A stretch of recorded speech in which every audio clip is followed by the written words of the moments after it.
ધોરણ 7ના ગણિતના પેપરનું સોલ્યુશન જોશું. પહેલું ખાલી જગ્યા આપો. પહેલાનો જવાબ છે -6, બીજાનો જવાબ છે 0, ત્રીજાનો જવાબ છે -10, ચોથાનો જવાબ છે -1.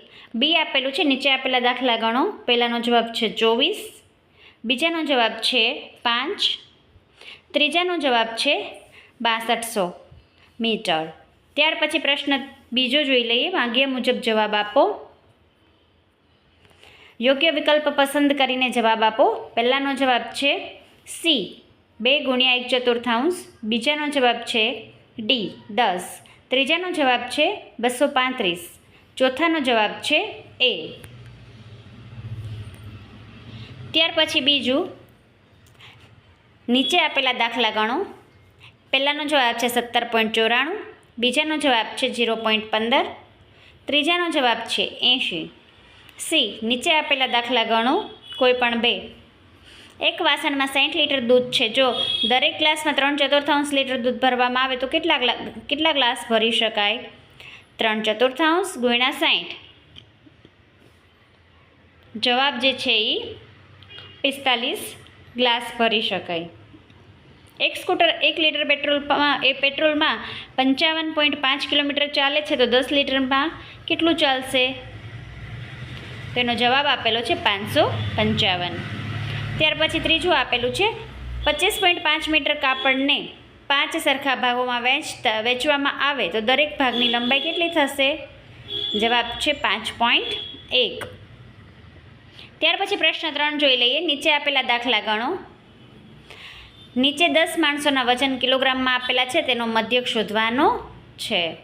તેનો મધ્યક આવશે 70. નીચે આપેલ માહિતીનો મધ્યસ્થ શોધવાનો છે, જેનો મધ્યસ્થ છે 16. નીચે આપેલ માહિતીનો બહુલક શોધવાનો છે. 6, 4, 5, 5, 3, 4, 2, 5, 1, 6, 0, 5 અને 3. તેનો બહુલક થાય 5.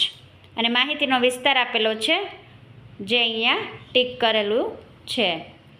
ત્યાર પછી માગ્યા મુજબ જવાબ આપો.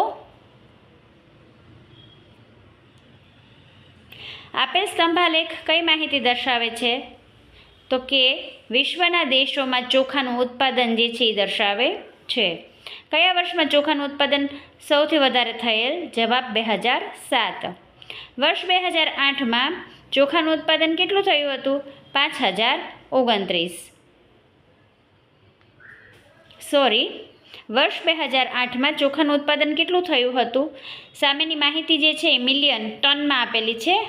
2008ની અંદર જોઈએ તો 50 ટનની સામે જે છે એ સ્તંભ બતાવે છે, એટલે જવાબ આવશે 50 ટન.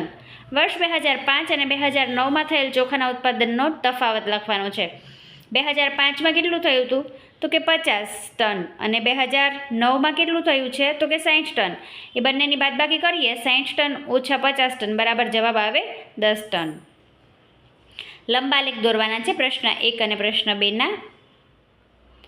ત્યાર પછી જોઈ લઈએ. માગ્યા મુજબ જવાબ આપો. નીચે આપેલ પ્રશ્નોના એક વાક્યમાં જવાબ લખો.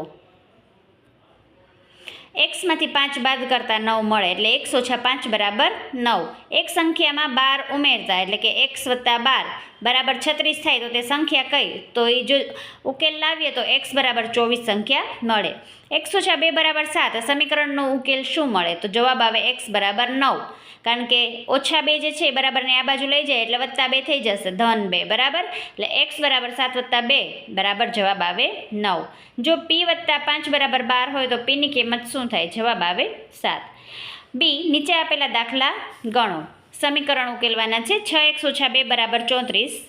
અહીંયા આપેલો છે જવાબ x બરાબર 6 આવે. 10p + 20 = 90. તો જવાબ આપેલો છે p બરાબર 7. x ભાગ્યા 5 બરાબર 7. ભાગ્યા 5 બરાબરની આ બાજુ આવે એટલે ગુણ્યા 5 થઈ જાય. x બરાબર 7 × 5 બરાબર 35. રાહુલના પિતા 49 વર્ષના છે. તે રાહુલની ઉંમરના 3 ગણાથી 4 વર્ષ મોટા છે, તો રાહુલની ઉંમર કેટલી થશે? કોઈ સંખ્યાના 3 ગણા એટલે કે 3x અને 11નો સરવાળો 32 છે, તો તે સંખ્યા શોધો. 3x + 11 બરાબર 32. પછી એનો દાખલો જે છે એ આગળ ગણવાનો છે.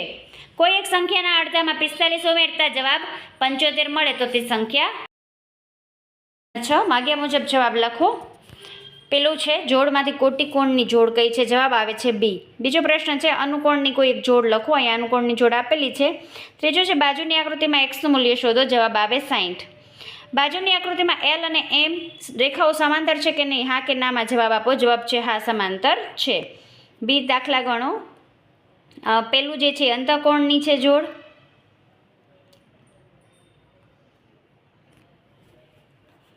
બીજી જે છે યુગ્મકોણની, અને ત્રીજું છે એલ સમાંતર એમ તથા ટી છેદિકા છે તો ઝેડનું માપ શોધવાનું છે. 120 માપ થાય એનું. બાજુની આકૃતિ સમાંતર છે તો કે હા, એલ સમાંતર એમ છે. ત્યાર પછી માગ્યા મુજબ જવાબ આપો. આકૃતિમાં બહિષ્કોણ એક્સનું માપ કેટલું થાય? જવાબ આવે ડી. ત્યાર પછી બીજાનો જવાબ આવશે બી 60. ત્રીજાનો જવાબ આવશે બી 90. માગ્યા મુજબ પ્રશ્નોના જવાબ આપો. એક્સનું મૂલ્ય થાય 60. એક્સ અને વાયના મૂલ્ય આપેલા છે 80 અને 50, અને એક્સનું મૂલ્ય 45 અને વાયનું મૂલ્ય પણ માપ પણ 45. ખરા ખોટા? પહેલાંનો જવાબ છે સાચું, બીજાનો જવાબ છે ખોટું, ત્રીજાનો જવાબ છે સાચું. નીચે આપેલા દાખલા ગણો. પહેલાંનો જવાબ આપેલો છે. બીજાનો જવાબ છે લંબચોરસની પરિમિતિ 70 થાય, અને ત્રીજાનો જવાબ છે પરિમિતિ 68 સેન્ટીમીટર થાય. Thank you.